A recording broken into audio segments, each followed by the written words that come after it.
ئەمڕۆ بە ئامادەبوونی زیاتر لە 6 ژینگە پارێز و چەندین ئامێری جیاواز لە شۆفڵ و گەڵابە و حەفارە هاتین هەڵمەتێکی پاکردنەوە و پاراستنی ژینگە و پاک و خاوێنی سنووری ئاو و سەرچاوی بێسانسوورمان دەست پێ کرد. پرۆسەیەکی زۆر جیاواز و ئامانجێکی گەورەی لە پشت ئامانجەکە پاکردنەوە و خاوێنکردنەوەی ناوچەیەکی گەشتیاریەوە ئەو سەرچاو ئاوی کە بڕیار وایە لە داهاتووە بۆ چەندین ناوچەی گەورە وەکو شارەکانی قەزای شارە زوور و زەڕایەن و عەربەت وەکو سەرچاوی ئاوی خواردنەوە بەکاربێنرێت.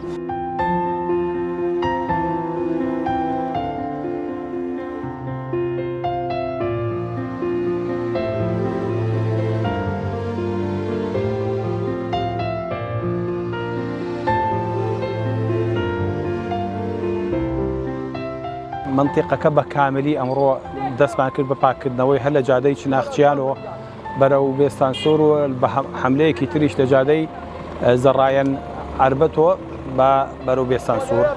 اینجا هەموو حملەکە لێرە کۆبوویەوە لەسەر سەرچاوی ئاوەکە بە شۆفڵ بە حەفارە بە کەپسەکانمانی شێنابوو بە گڵابەمان لەگەڵابوو لەگەڵ 68 کرێکارە. هەروەها منطقەکە خۆشی سەیرانگایە بۆیە منطقەیەکە خەڵک زۆر ڕووی تێدەکات و بە حکمی ئەوەی خەڵک ڕووی تێدەکات پیس دەبێ.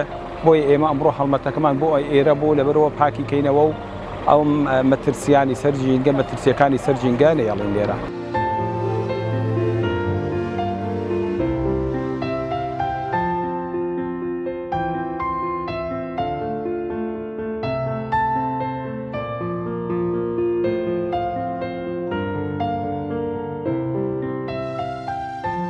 بە پێویست سێزانی کە لەگەڵ ئەم جۆرە پرۆسەیە خەڵکی بزانێت کەم کرێکارانە چەند بە ناڕەحەتی و قورسی ئەتوان ئەو خۆڵ و خاشاکە کە لە ئەنجامی سەردانیکردنی گەشتیارانە و دروستە بێت پاکەکرێتەوە. هیوادارین لە داهاتوە لە جیاتی ئەوەی کە ژینگە پارێز کاری کۆکردنەوە و پاکردنەوەی خۆڵ و خاشاک لە ئەم شوێنە گەشتیاران ئەنجامدات. گەشتیاران هەستن بەو ئەرکە و بۆ ئەوان ئاسانترە و خزمەتێکی جوانیشە بەناوچەکە.